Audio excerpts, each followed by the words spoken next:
Bonjour et bienvenue sur une vidéo un peu différente de d'habitude parce que vous avez vu, c'est l'été. En fait, je suis en vacances dans un endroit, vous pouvez le voir, avec pas mal de verdure. Voilà, en Ardèche pour être très précise. Et en fait, en vacances, je me suis dit que c'était l'occasion de changer un peu les vidéos et de pas forcément faire des vidéos où je vous parle, toujours parler de pédagogie, mais de façon un peu différente. Donc, je vous propose de partir sur un petit peu ce que je fais en vacances, entre autres. Je vous rassure, je ne fais pas que ça, mais je lis de la pédagogie. Parce que je trouve que c'est les bons moments pour reprendre, avoir des idées, prendre du recul et pas toujours être dans... voilà, sortir un peu la tête du guidon. Et je trouve que de lire des livres, ça me permet de faire ça. Et donc cet été, je vous propose de faire une série de vidéos où je vous parle un petit peu des livres qui m'ont marqué et qui m'ont aidé à changer mes méthodes d'enseignement. Pour que vous puissiez voir un petit peu où est-ce que j'ai eu toutes ces idées et aussi aller voir par vous-même pour peut-être en trouver des nouvelles. Et donc le livre par lequel je voudrais commencer, c'est celui-là, Mets-toi ça dans la tête, de Peter Brown, Henry Rodiger et McDaniel. Donc Brown, c'est un auteur de romans et les deux autres, c'est des chercheurs en neurosciences cognitives. Notamment Rodiger, c'est vraiment un ponte de la neuroscience cognitive. Alors, c'est des chercheurs américains. Ça a été écrit en anglais en 2014. Moi, j'ai lu à sa parution de la traduction française. Donc en anglais, c'est Make It Stick. Et ce qui est intéressant, c'est comme justement il y a un auteur de roman, le ton est vraiment simple, enfin, comme un roman, quoi. Ça se lit comme un roman, il n'y a pas de vocabulaire très compliqué. Et en fait, ça, c'est pas mal. Et en plus, les notions qui sont données sont vraiment très puissantes sur le point de vue des neurosciences, des cognitives, c'est-à-dire comment est-ce qu'on apprend, etc. Moi, je sais que quand je l'ai acheté, j'ai mis 1 an à le lire. Et alors, pourquoi 1 an? Parce qu'à chaque fois que je faisais un chapitre ou un demi-chapitre, j'étais « Oh, mais oui, mais tellement, mais il a raison. Ah, il faut que je change ça, etc. » Donc, en fait, le bouquin me tombait des mains tellement je le trouvais intéressant. En fait, ce livre s'adresse à tous ceux qui ont un cerveau et qui veulent l'utiliser. Donc, c'est un petit peu large. Donc, plus précisément, tous ceux qui veulent vraiment apprendre, puisque c'est vraiment un livre qui apprend les stratégies d'apprentissage. Donc, vraiment, comment apprendre efficacement. Et donc forcément aussi à tous ceux dont le métier est de faire apprendre, donc tous les enseignants, les formateurs, etc. Mais même juste si vous avez des enfants à l'école, ça vaut le coup de le lire parce que ça donne des stratégies vraiment efficaces sur l'apprentissage. Donc le style est simple à lire et en plus le bouquin est spiralaire, c'est-à-dire qu'il reprend les mêmes choses de façon différente. Ce qui fait que si on le lit, on retient pas mal de choses, donc c'est pas forcément obligatoire de prendre des notes à côté, etc. Et ça, c'est vraiment très agréable. Donc le livre commence par apprendre un malentendu et en fait les auteurs posent que la façon dont on apprend nous est héritée d'il y a longtemps et qu'en fait c'est des stratégies qui sont très peu efficaces. Relire son cours, des choses comme ça, en fait ça marche pas très bien. Ça maintient ce qu'il appelle l'illusion de compétence, etc. Et du coup il faut commencer par prendre conscience de ça, qu'en fait on apprend mal pour pouvoir en deuxième étape aller changer pour des stratégies efficaces et c'est ce qu'il présente dans les chapitres d'après. Donc dans les 6 chapitres d'après, il présente 6 stratégies simples et efficaces pour pouvoir apprendre correctement et surtout avoir une rétention sur le long terme, vous savez, pour sortir de j'apprends mais en fait après j'oublie. Première stratégie, c'est l'auto-questionnement, c'est-à-dire qu'on prend le cours et on se pose des questions ou on se fait poser des questions dessus, plutôt que de surligner. C'est important de se poser des questions.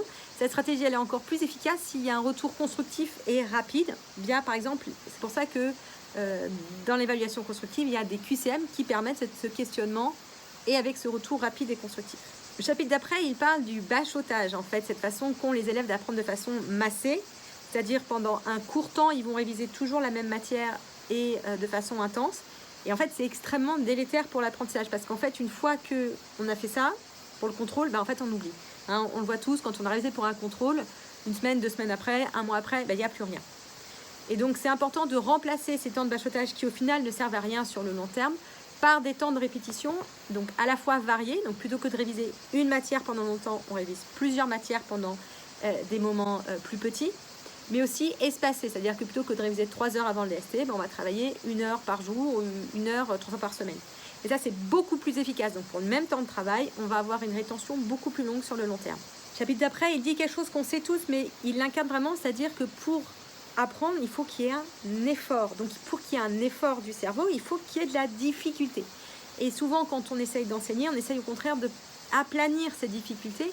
Et en fait, stratégiquement, c'est pas très malin. Par exemple, souvent, on donne des exercices.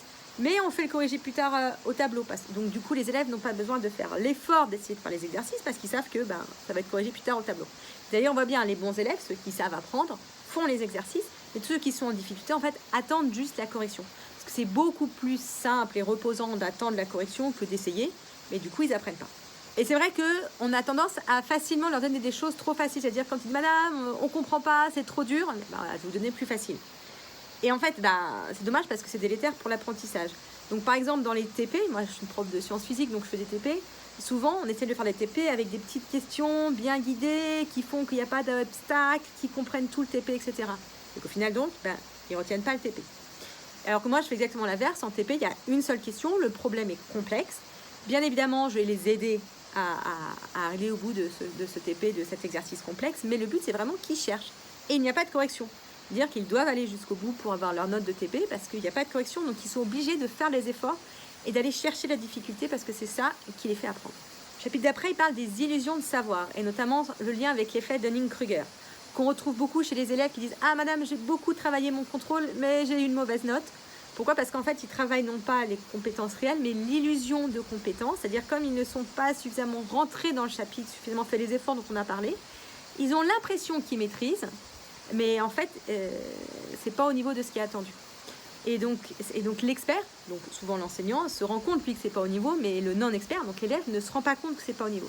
Donc casser cette illusion de compétence, cette illusion de savoir chez les élèves, c'est vraiment très important. Chapitre d'après, il parle des neuromythes. Alors, les neuromythes, il y en a un paquet, on a tous des styles d'apprentissage différents, on est visuel, on est auditif, les intelligences multiples, tout ça. C'est en fait donc des neuromythes, ça n'a pas de fondement scientifique, c'était des théories à une époque qui ont été infirmées par les données, c'est-à-dire qu'en fait c'est pas vrai, mais qui restent dans le discours ambiant.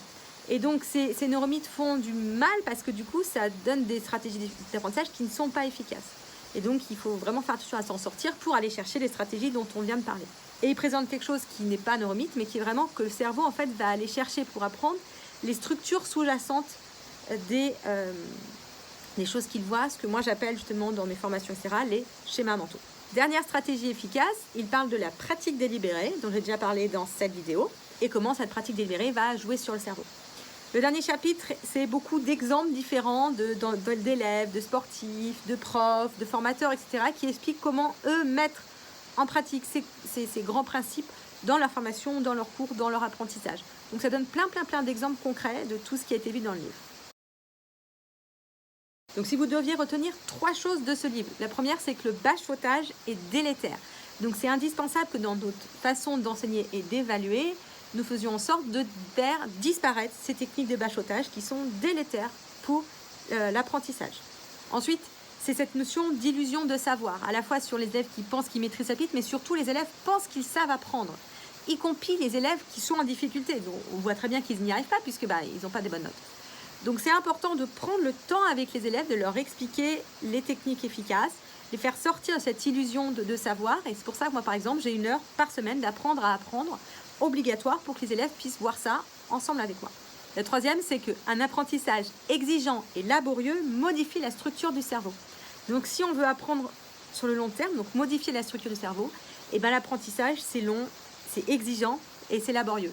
Et donc, ça va un petit peu contre cette idée de dire « Ah, mais on apprend par le jeu, apprendre c'est fun, etc. » En fait, si on veut de la rétention à long terme, il y a forcément une partie qui est laborieuse. Ça ne veut pas dire que c'est pas fun, parce qu'on peut trouver du plaisir à apprendre de façon laborieuse, parce que quand on monte en compétence, on a la dopamine qui va être larguée, parce que monter en compétence et ce sentiment d'expertise, ça joue sur le sentiment de plaisir.